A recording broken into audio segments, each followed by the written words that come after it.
રાજકોટની બાલાજી હોસ્પિટલમાં ગર્ભાશયની કોથળીનું ઓપરેશન બાદ એક મહિલાનું સારવાર દરમિયાન મોત થતાં સમગ્ર મામલો વિવાદમાં આવ્યો છે.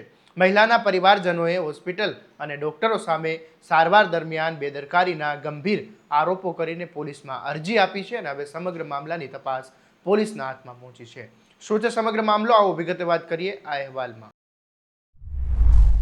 નમસ્કાર, હું છું આસિફ કાદરી અને સ્વમાન સાથે તમારું સ્વાગત છે. રાજકોટ શહેરની બાલાજી હોસ્પિટલમાં ડિમ્પલબેન પોબારુને ગર્ભાશયની કોથળીનું સારવાર માટે દાખલ કરવામાં આવ્યા હતા.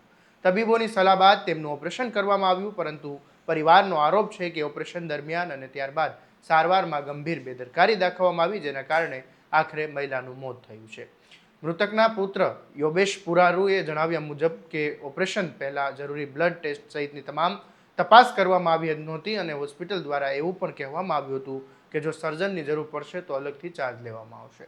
પરિવારનો આરોપ છે કે ઓપરેશન દરમિયાન સર્જનની જરૂર હોવા છતાં સર્જન હાજર રહ્યા નહોતા. પરિવારના જણાવ્યા પ્રમાણે માત્ર ટેલિફોન પર જ માર્ગદર્શન આપીને ઓપરેશન કરવામાં આવ્યું હતું.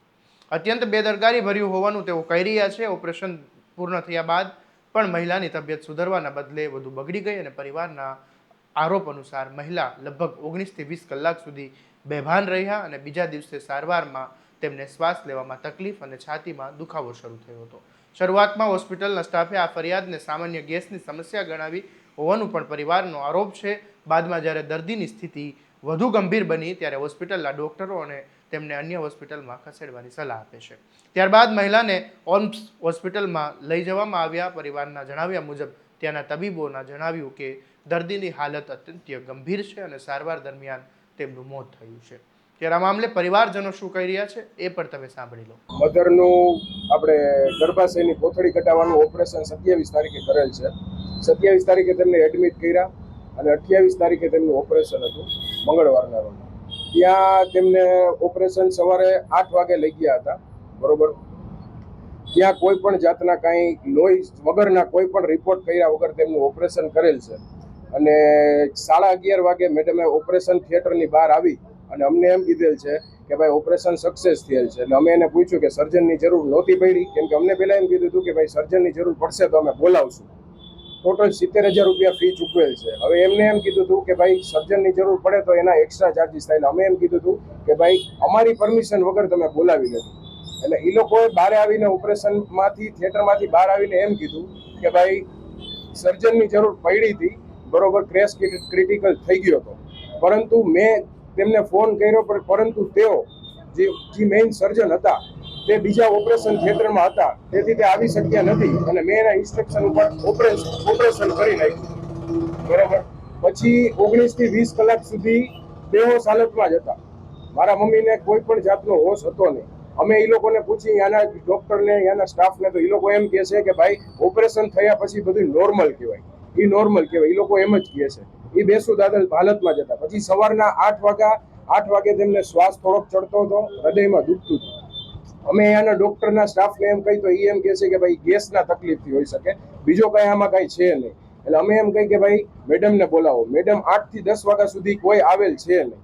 પછી 10:30 મેડમ જ્યારે રાઉન્ડમાં આવ્યા, બરોબર, ત્યારે એને આવીને ધબકારા ચેક કર્યા. ધબકારા એના 167 હતા અને બીપી 76 હતું, બરોબર.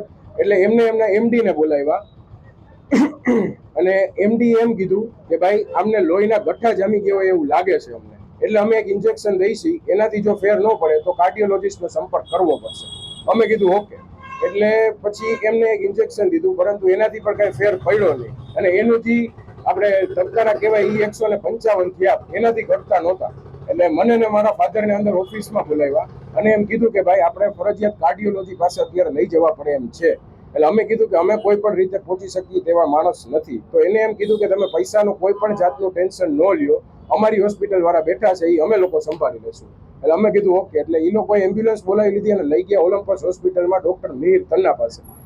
સાહેબ મિહિર તન્નાએ ત્યાં એમનું બધું પ્રોસિજર ચાલુ કરી અને તેમનું એન્જિયોગ્રાફી કર્યું. એન્જિયોગ્રાફીમાં મિહિર તન્ના સાહેબે એમ કીધું કે ભાઈ એના હૃદયમાં લોહીના ગઠ્ઠા જામ થઈ ગયા છે, એટલે એની પ્રોસેસ ચાલુ કરવી પડશે. એટલે ત્યાંના જે બધા બિલ હતા એ પણ એ લોકો ભરવાના હતા એવું અમને કીધું હતું. અમારી પાસે મેડિસિનનું બિલ આવ્યું 51,000 રૂપિયાનું. એ પણ એ લોકોએ કીધું કે એ તમારા બાલાજી હોસ્પિટલના જે મેઇન ડૉક્ટર સાહેબ શ્રી છે તેની સાથે વાત થઈ ગઈ છે, બરોબર. એટલે અમને કોઈ પણ જાતનો એનો 1 રૂપિયો દેવાની ના પાડી. પછી એ લોકો એન્જિયોગ્રાફી કરી અને એની પ્રોસેસ બધી ચાલુ કરી. અંદર લોહીના ગઠ્ઠા જામી ગયા હતા, એ કાઢવાનું ચાલુ કર્યું. પછી એને એમ કીધું કે અમે અડધીથી પોણી કલાકમાં એને આઈસીયુમાં રાખશું. અત્યારે થોડુંક સ્ટેબલ હોય એવું લાગે છે, મિહિર તન્ના સાહેબે એવું કીધું. પછી અમે એમ કીધું કે આનું કારણ શું હોઈ શકે, તો એ કે અમારી પાસે તો ઓલરેડી કેસ ક્રિટિકલ થઈને જ આવેલો છે બાલાજી હોસ્પિટલમાંથી. એને અમને એવું કીધું. પછી સાંજે અમે બધા એક એક કરીને મારા મધરને મળવા ગયા. થોડુંક સારું હતું, પણ ધબકારા એના નોર્મલ નહોતા થતા ને બીપી પણ નોર્મલ નહોતું થતું. પછી સાંજે 9 વાગ્યાની આસપાસ એ લોકોએ એ રીતે કીધું કે ભાઈ વેન્ટિલેટર ચડાવવું પડે એમ છે. એટલે અમે એમ કીધું કે કાંઈ વાંધો નહીં. એ લોકોએ કોઈ પણ જાતની અમારી પરમિશન લીધા વગર વેન્ટિલેટર ચડાવી દીધું, સીપીઆર એને ચાલુ કરી દીધો અને ઓલા શોર્ટ ટ્રીટમેન્ટ પણ ચાલુ કરી દીધી. બરોબર. 9:30 વાગે એમના ધબકારા એકવાર બંધ થઈ ગયા અને 10 વાગે પાછા આવ્યા અને 11:20 સુધી ત્યાંના સાહેબોએ બધાએ ટ્રાય કરી, પણ ધબકારા પાછા ચાલુ થયા નહીં. એટલે બાલાજી હોસ્પિટલની બેદરકારીને લીધે મારા મધર એક્સપાયર થઈ ગયા અને અમારી પાસે અંદાજે 1.5 થી 2 લાખ રૂપિયાનું ત્યાં બિલ થયું હશે, પરંતુ અમારી પાસેથી 1 પણ રૂપિયો લેવામાં આવ્યો નથી. એટલે બાલાજી હોસ્પિટલના વાંકની લીધે થયું હોય તો જ ન માંગે ને. પોલીસને અમે એ ડિવિઝને અરજી કરેલ છે. ત્યાં પીઆઈ સાહેબને પણ મળેલું છે. એને પણ એમ કીધું છે કે અમે અમારી પ્રોસેસ થશે એટલી ફાસ્ટ કરશું અને રિપોર્ટ પીએમ રિપોર્ટ પણ એફએસએલમાં ગાંધીનગર ગયો છે. ઓપરેશન કરાયું હતું ડોક્ટર કવિતાબેન દાદાને. અમારી માંગ એટલી જ છે, કોઈ પણ જાતની પૈસાની માંગ નથી, ખાલી ન્યાય જોઈએ છે કે ભાઈ કવિતાબેન છેલ્લે સુધી હાજર પણ નથી થયા કે એમાં શું એને ઓપરેશન કર્યું. કોઈ પણ જાતનો અમે 1.5 કલાક સુધી ફોન કર્યા તો કોઈ આવેલ નથી. હા, અને હા, એને ચોખ્ખું એમ કીધું કે થોડો ક્રિટિકલ કેસ થઈ ગયો હતો ઓપરેશન વખતે, પરંતુ અને આંતરડા સાથે એની કોથળી ચોટી ગઈ હતી.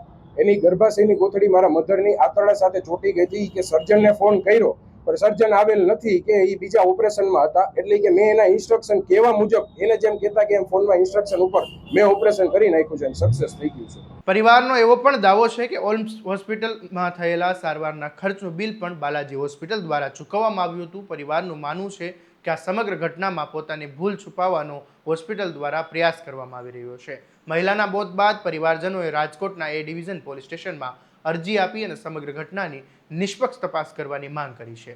સાથે જ જવાબદાર ડોક્ટરો સામે કાર્યવાહી કરવાની પણ માંગ કરી છે. તો બીજી તરફ બાલાજી હોસ્પિટલ દ્વારા પણ પરિવારના તમામ આરોપોને નકારી કાઢવામાં આવ્યા છે. હોસ્પિટલનું કહેવું છે કે દર્દીને જરૂરી અને યોગ્ય સારવાર આપવામાં આવી હતી અને તેમની સામે કરવામાં આવેલા તમામ આરોપો તથ્યવિહોણા છે. હાલ પોલીસ અરજીના આધારે સમગ્ર ઘટનાની પ્રાથમિક તપાસ કરી રહી છે. તબીબ રેકોર્ડ, સારવારની પ્રક્રિયા અને બંને પક્ષોના નિવેદનના આધારે આગળની કાર્યવાહી શરૂ કરવામાં આવી છે.